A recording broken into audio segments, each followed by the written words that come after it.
Quang Huy xin chào quý vị đang cùng đến với bản tin điểm tin quốc tế trên các nền tảng của FBNC. Mở đầu chương trình sẽ là những phân tích bình luận của chuyên gia trong phần điểm nóng. Mời quý vị sẽ cùng theo dõi ngay sau đây.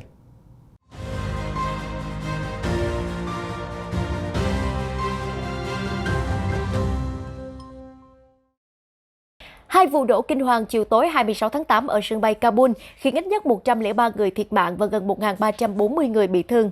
Vụ tấn công đẫm máu một lần nữa đặt chính quyền Washington vào thế lưỡng nan, gây ra thảm cảnh trớ trêu và cho thấy Mỹ vẫn bị bủa vây bởi các mối đe dọa từ phần tử cực đoan. Nhà nước Hồi giáo Khorasan ISISK, một nhánh cực kỳ bạo lực thuộc tổ chức nhà nước Hồi giáo IS tự xưng, nhận trách nhiệm hai vụ tấn công, ít nhất 13 lính Mỹ thiệt mạng. Trong khi chỉ còn vài ngày, họ có thể sẽ được đoàn tụ gia đình. Hai vụ nổ là một trong những đợt tấn công đẫm máu nhất nhằm vào quân đội Mỹ tại Afghanistan trong 2 thập kỷ qua. Nhà Trắng đã treo cờ rủ, Tổng thống Joe Biden lên án mạnh mẽ và có lúc lặng người trong cuộc họp báo tại văn phòng của mình. Theo Reuters, Tổng thống Joe Biden thề sẽ đáp trả bằng vũ lực nhằm vào các thủ lĩnh, tài sản và cơ sở của ISISK. These American service members who gave their lives, it's an overused word, but it's totally appropriate here, were heroes. Những kẻ tiến hành vụ tấn công này, cũng như bất kỳ ai muốn làm hại nước Mỹ, hãy biết rằng chúng tôi sẽ không tha thứ, chúng tôi sẽ săn lùng và bắt các người trả giá. Chúng tôi sẽ đáp trả bằng vũ lực và độ chính xác vào thời gian, địa điểm mà chúng tôi lựa chọn. Hiện chưa có thông tin cụ thể Mỹ sẽ đáp trả bằng vũ lực như thế nào, nhưng theo CNN, không kích có thể được xem là một trong những lựa chọn. Ông Richard Grenell, cựu quyền giám đốc tình báo quốc gia Mỹ dưới thời cựu Tổng thống Donald Trump, cũng kêu gọi Lầu Năm Góc tiến hành không kích ở Afghanistan sau vụ tấn công vừa qua. Washington Examiner cho hay. Đài CNN của Mỹ còn gợi nên một thảm cảnh trớ trêu, cuộc chiến hao công tổn sức của Mỹ ở quốc gia Nam Trung Á đang kết thúc như cách nó bắt đầu, với việc cả nước để tang những người đã chết vì những nhóm Hồi giáo cực đoan, và Tổng thống Mỹ thì thề sẽ truy lùng để buộc thủ phạm phải trả giá. Dẫu vậy, đó không phải là vấn đề duy nhất mà chính quyền Tổng thống Biden đang đối mặt. Với mục tiêu phải rút quân trước hạn chót 31 tháng 8, Nhà Trắng thừa nhận Mỹ không thể sơ tán tất cả người dân Afghanistan đã giúp đỡ Mỹ. Lời hứa của Tổng thống sẽ cố gắng đưa bạn bè, đồng minh rời khỏi đất nước sau khi quân đội rời đi, dường như cũng xác nhận ông ấy hiểu hoàn thành nhiệm vụ này trong 4 ngày là bất khả thi như thế nào. Nhưng viễn cảnh giúp người Afghanistan di tản mà không có lực lượng quân đội Mỹ sẽ lại càng khó khăn hơn. Một vấn đề khác đó là truy lùng nhóm Hồi giáo IS. Không có binh lính Mỹ hiện diện ở Afghanistan hay gần đó. Các lựa chọn khả dĩ có thể là không kích và sử dụng máy bay không người lái. Nhưng như vậy, hoạt động quân sự của Mỹ ở Afghanistan vẫn chưa kết thúc mà chỉ là đang thay đổi hình thức. Trong bối cảnh nhóm IS có thể tiếp tục gây ra các hiểm họa khác, hiện vẫn chưa rõ chính quyền Washington sẽ thực hiện cam kết của mình như thế nào. Vừa rồi là phần điểm nóng của FBNC và thưa quý vị, tiếp tục chương trình ngày hôm nay sẽ là những diễn biến mới nhất về tình hình thế giới trong vòng 24 giờ qua. Thưa quý vị, hôm ngày 27 tháng 8 thì các nhà lập pháp thuộc đảng cầm quyền tại Nhật Bản và Đài Loan lần đầu tiên tổ chức một cuộc đối thoại an ninh bất chấp những cảnh báo từ phía Trung Quốc. Nội dung bao gồm vấn đề an ninh do khu vực Ấn Độ Dương, Thái Bình Dương, các áp lực quân sự từ phía Trung Quốc cũng như là triển vọng hợp tác Nhật-Đài. Về phía Trung Quốc thì ông Liu Jiazi, trưởng văn phòng các vấn đề Đài Loan của chính phủ Trung Quốc đã lên tiếng thúc giục hòn đảo cần nhanh chóng trở về với đất mẹ. Tờ China Daily cũng đã trích dẫn lại và khẳng định các nỗ lực độc lập của Đài Loan được hà hơi tiếp sức từ bên ngoài sẽ chỉ dẫn tới những hậu quả hết sức thảm khốc. Trong khi đó, Trung Quốc vẫn tiếp tục cử máy bay quân sự xâm nhập vào vùng nhận dạng phòng không của Đài Loan vào hôm 26 tháng 8.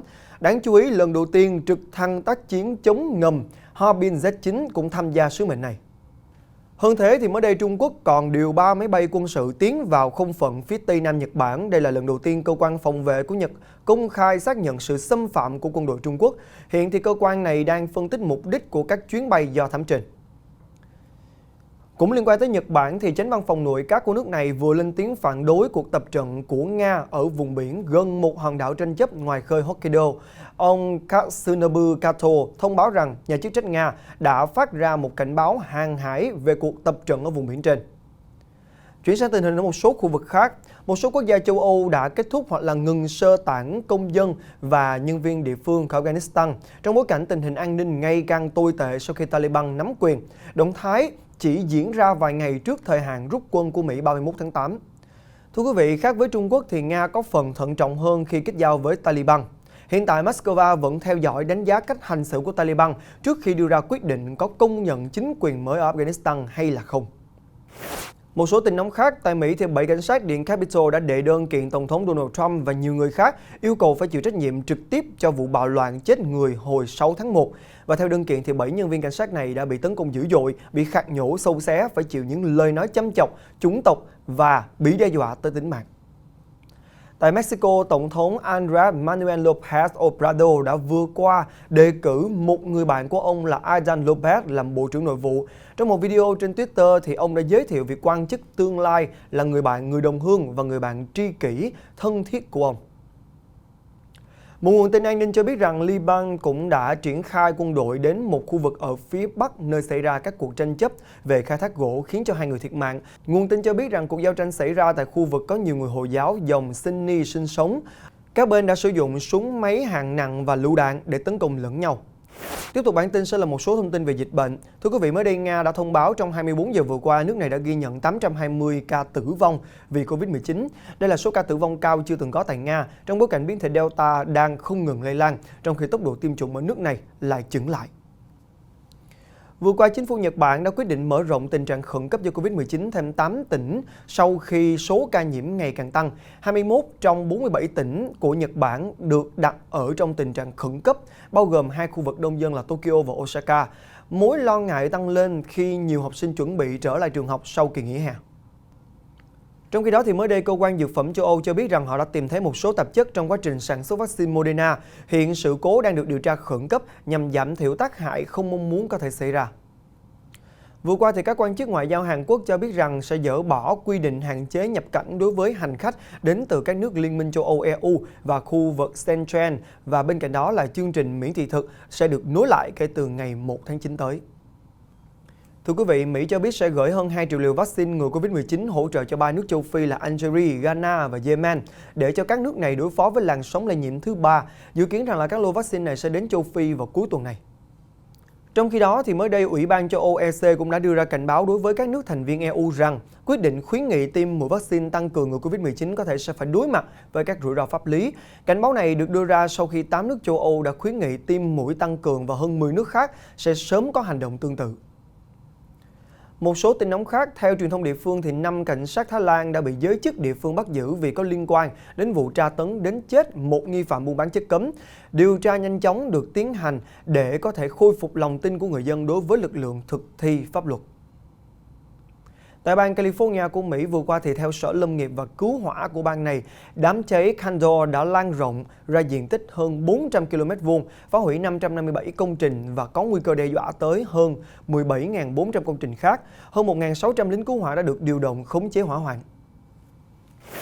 Còn bây giờ, như thường lệ, sẽ là một số thông tin kinh tế nổi bật. Thưa quý vị, mới đây thì Hàn Quốc lần đầu tiên tăng lãi suất sau 3 năm, lý do là vì nợ hộ gia đình tăng cao, tạo ra những rủi ro cho nền kinh tế. Vừa qua, Tổng thống Joe Biden đã kêu gọi các CEO của Apple, Google, Amazon, Microsoft và IBM nỗ lực gấp đôi để chống lại tấn công mạng, tống tiền và các vi phạm an ninh khác. Theo Tổng thống, chính phủ liên bang không thể giải quyết thách thức này một mình.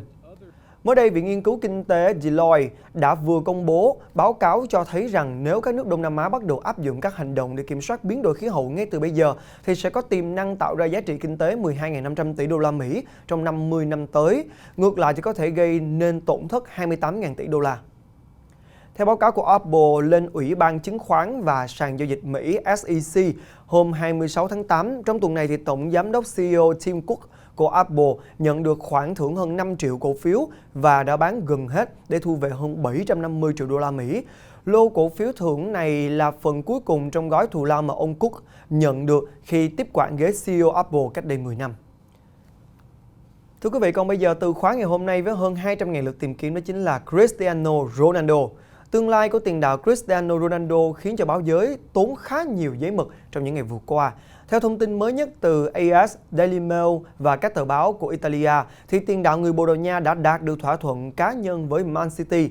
Được biết rằng là để thúc đẩy việc rời Juventus, Ronaldo đã chấp nhận giảm lương đến một nửa, chỉ lĩnh 15 triệu euro một mùa trong hợp đồng có thời hạn 2 năm với Man City, trong khi anh đang nhận 31 triệu euro tại Juventus. Trong những ngày vừa qua, người đại diện của Ronaldo đã liên hệ với cả Paris Saint-Germain và Man City để tìm kiếm thỏa thuận cho ngôi sao 36 tuổi này. Tuy nhiên, Paris Saint-Germain không hứng thú với Ronaldo sau khi đã có Lionel Messi. Quý vị đang cùng theo dõi điểm tin quốc tế trên các nền tảng của FBNC. Và trước khi kết thúc chương trình ngày hôm nay, mời quý vị sẽ cùng đến với một clip thú vị trong phần giải trí cuối ngày ngay sau đây.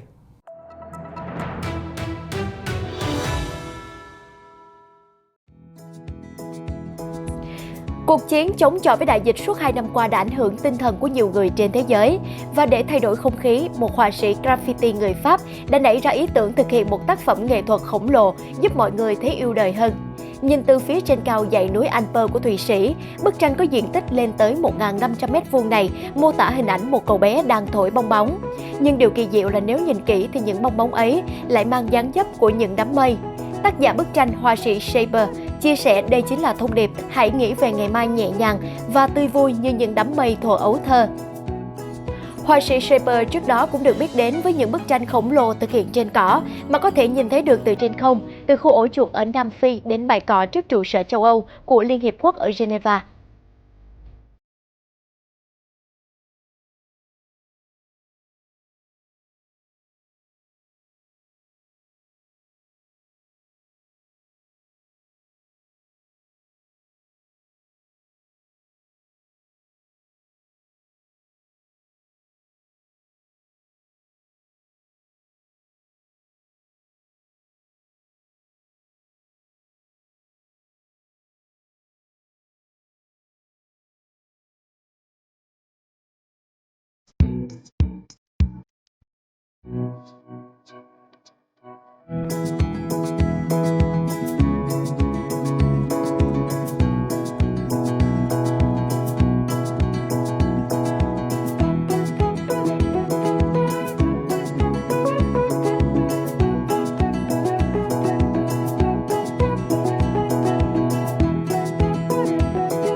Vâng thưa quý vị, những hình ảnh vừa rồi cũng đã khép lại điểm tin quốc tế ngày hôm nay. Con Huy cảm ơn quý vị đã quan tâm theo dõi.